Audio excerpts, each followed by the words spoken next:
Bouissou, bonjour. Bonjour. Vous avez publié aux éditions L'Harmattan, Voyagiste au long cours. Alors, comment définiriez-vous votre livre? C'est un livre témoignage sur les métiers de tourisme que j'ai pratiqués avec passion et qui ne sont plus tout à fait les mêmes aujourd'hui. C'est un récit de voyage vécu avec mon mari et en présence de voyageurs d'origine géographique et sociale très diverses et avec lesquels j'ai pris infiniment de plaisir à voyager parce qu'ils étaient tout autant que moi animés par la curiosité, le besoin de voir de très belles choses et surtout d'apprendre. Alors, est-ce que ce sont les seuls postulats qui vous ont donné envie de l'écrire, cet ouvrage? Non, il y en a plusieurs.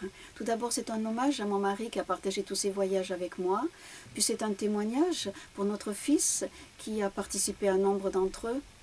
Et puis ce livre m'a permis de me rassembler, de réunir quelque chose en moi, de dire tout mon intérêt pour l'humanité, tous ces liens qui existent entre les uns et les autres, et toutes ces influences qui ont nourri notre civilisation occidentale par le passé.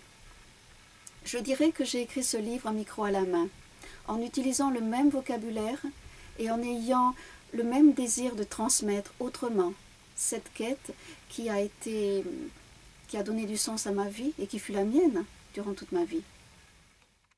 Est-ce pour comprendre que vous avez choisi le voyage? Oui, dès l'adolescence, j'ai su qu'il satisferait ma curiosité. À cette époque, je suivais les cours d'une école de tourisme et l'enseignement de l'histoire de l'art a été déterminant. J'ai beaucoup apprécié aussi les jardins, les parfums, les routes commerciales et en voyage, ils me sont tous apparus comme de vrais passeurs de l'histoire de l'homme. De même que si j'ai guidé une grande partie de ma vie des voyageurs, j'ai toujours eu l'intuition que le voyage serait un guide pour moi, qu'il m'aiderait à trouver ma place et qu'au travers de lui, je pourrais vivre ma vie. Et quelles leçons de vie avez-vous tirées de cette expérience? Il y a beaucoup de récompenses à visiter le monde, à apprendre tous les liens historiques qui nous unissent, à fréquenter l'autre, celui qui nous ressemble tout autant que celui qui est différent, car l'un et l'autre nous renvoient à notre propre humanité. J'ai l'habitude de dire que j'ai fait mes universités sur le terrain grâce au voyage. Et s'il m'a emmené très loin voir des merveilles, il m'a aussi et surtout instruit sur ce que nous sommes. Et je peux dire à présent que l'homme est partout le même défaut et les mêmes qualités. C'est pour cela qu'il est essentiel de transmettre l'histoire de l'humanité, afin de pratiquer en toute conscience l'humilité, la tolérance, surtout la bienveillance.